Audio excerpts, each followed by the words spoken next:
이 숫자는 월세가 얼마나 올랐는지가 아니라 그 상승분이 내 연간 현금 흐름을 얼마나 갉아먹는지입니다. 월세가 30만 원만 올라도 1년이면 360만 원이고 이 돈은 계약금이나 투자 원금 계산에서 그대로 빠져나갑니다. 숫자와 데이터로 부동산 흐름을 짚는 퓨처 마켓입니다. 오늘은 월세 상승분이 실제로 내 자산 계획을 어떻게 갉아먹는지 그 계산법을 하나씩 짚어보겠습니다. 최근 한 세입자의 사례를 하나 들어보겠습니다.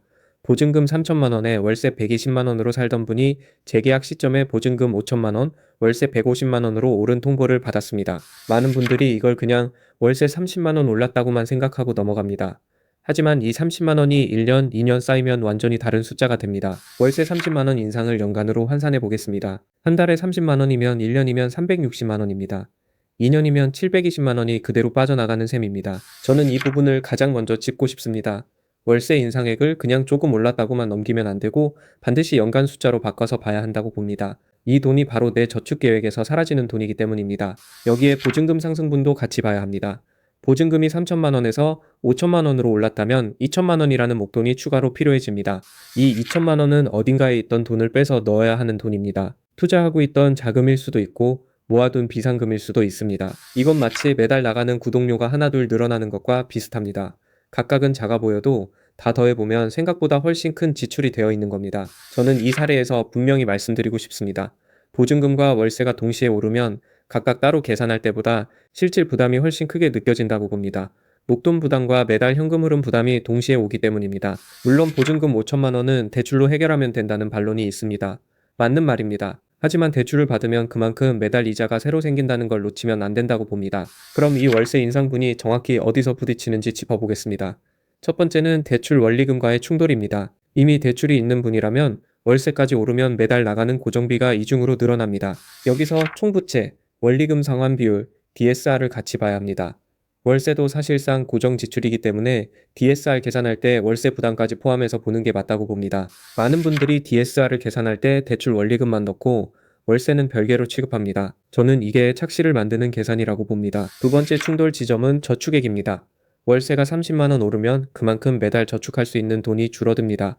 1년이면 360만 원의 저축 기회를 놓치는 셈입니다. 이건 마치 매달 정기적금 하나를 깨는 것과 비슷한 크기입니다. 눈에 보이지 않지만 계좌 잔고가 늘어나는 속도는 확실히 느려집니다. 세 번째 충돌 지점은 투자 여력입니다. 월세로 나가는 돈이 늘어나면 그만큼 주식이나 ETF에 넣을 수 있는 원금이 줄어듭니다. 저는 이 부분을 오늘 이야기 중 가장 강조하고 싶습니다. 월세 상승은 소비 항목이 아니라 투자 원금을 갉아먹는 기회비용으로 봐야 한다고 봅니다. 예를 들어 매달 30만 원을 2년간 투자했다면 원금만 720만 원이 쌓였을 겁니다. 여기에 복리 수익까지 더하면 차이는 더 커집니다. 물론 주거는 필수 지출이라 투자와 단순 비교하기 어렵다는 반론이 있습니다. 맞는 말입니다. 다만 그 필수 지출이 얼마나 빠르게 늘어나고 있는지는 반드시 체크해야 한다고 봅니다. 이제 월세 거주자가 당장 확인해야 할 첫 번째 숫자를 짚어보겠습니다. 바로 월소득 대비 주거비 비율입니다. 계산법은 간단합니다. 월세와 관리비를 더한 금액을 월소득으로 나누면 됩니다. 이 비율이 30%를 넘어간다면 저는 이걸 위험 신호로 봅니다. 예를 들어 월소득이 300만 원인데 주거비로 100만 원이 나간다면 비율은 33%가 됩니다. 이 정도면 저축과 투자 여력이 눈에 띄게 줄어드는 구간이라고 봅니다. 이건 마치 몸무게 관리할 때 숫자 하나만 보는 게 아니라 체지방률까지 봐야 하는 것과 비슷합니다. 월세 액수 자체보다 소득 대비 비율이 훨씬 중요한 지표입니다. 두 번째로 확인해야 할 숫자는 계약갱신 여력입니다. 다음 재계약 시점에 또 오를 가능성을 미리 가정해 봐야 합니다. 최근 몇 년간 월세 인상 흐름을 보면 한번 오른 지역은 다음 재계약에서도 비슷한 폭으로 오르는 경우가 많습니다. 이걸 일회성으로 보면 안 된다고 봅니다. 저는 이렇게 판단합니다. 이번에 30만 원이 올랐다면 다음 재계약에서도 비슷한 인상을 가정하고 미리 자금 계획을 세우는 게 안전하다고 봅니다. 물론 지역마다 인상 흐름이 다르다는 반론도 있습니다. 맞는 말입니다. 그래도 최소한 보수적으로 가정해 두는 게 나중에 놀라는 것보다 낫다고 봅니다. 세 번째로 확인해야 할 숫자는 이사 비용입니다. 월세가 부담스러워 이사를 고려한다면 이사 자체에도 상당한 비용이 든다는 걸 계산해야 합니다. 중개수수료, 이사업체 비용, 새로운 보증금 마련까지 더하면 단기간에 목돈이 한꺼번에 나갈 수 있습니다. 이걸 감안 안 하면 오히려 더 큰 부담이 될 수 있습니다. 이건 마치 아파도 병원비 아까워서 참다가 나중에 더 큰 병원비를 내는 상황과 비슷합니다. 당장의 이사 비용을 아끼려다 계속 오르는 월세를 몇 년씩 견디는 게 더 손해일 수 있습니다. 저는 이 부분에서 확실히 말씀드리고 싶습니다. 이사 비용은 일회성이지만 월세 인상은 계속 반복됩니다. 두세 번 재계약을 겪을 계획이라면 이사 비용을 아까워하지 않는 게 맞다고 봅니다. 물론 정든 동네를 떠나기 싫다는 반론도 이해합니다. 다만 그 정 때문에 매년 수백만 원씩 더 내는 게 맞는 선택인지는 숫자로 한번 확인해 봐야 한다고 봅니다. 이제 이 세 가지 숫자, 주거비 비율, 갱신 여력, 이사 비용을 하나로 합쳐서 판단하는 방법을 짚어보겠습니다. 먼저 지금 주거비 비율이 30%를 넘는지 확인합니다.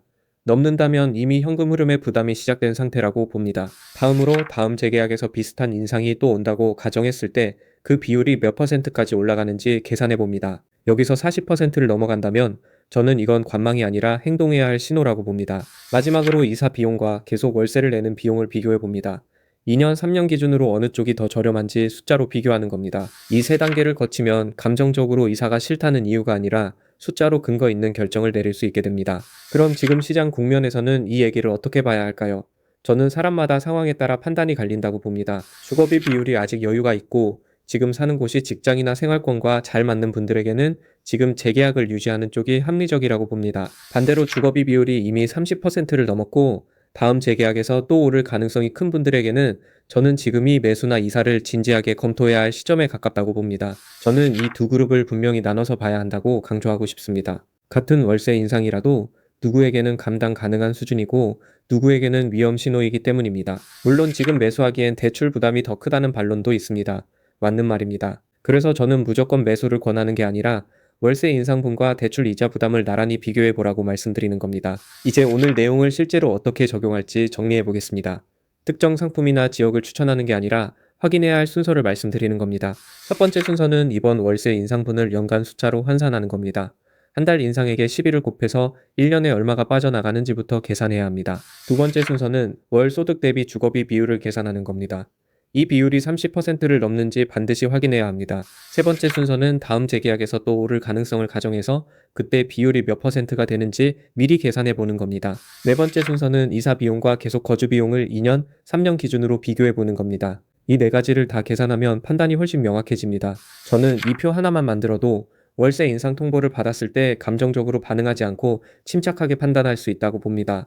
많은 분들이 계산 없이 그냥 오른 만큼 어쩔 수 없이 받아들입니다.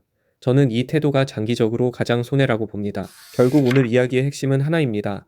월세 인상액 자체보다 그 인상액이 내 연간 현금 흐름과 투자 여력을 얼마나 갉아먹는지를 계산하는 게 먼저라는 겁니다. 이 숫자, 즉 소득 대비 주거비 비율을 확인하지 않고 월세 인상을 그냥 받아들이면 계약금이나 투자 원금 계산이 조용히 무너질 수 있습니다. 저는 이 기준이 이번 사례뿐 아니라 앞으로 어떤 재계약 시점에도 똑같이 적용된다고 봅니다. 월세가 오르든 안 오르든 이 비율은 정기적으로 체크해야 할 숫자입니다. 오늘 짚은 네 가지 계산 순서를 메모해 두시면 다음 재계약 통보를 받았을 때 훨씬 침착하게 대응하실 수 있을 겁니다. 오늘 이야기가 도움이 되셨다면 구독과 좋아요로 응원해 주시길 바랍니다. 다음 영상에서는 오늘 나온 주거비 비율과 갱신 여력 계산을 실제 숫자로 직접 계산해 보겠습니다.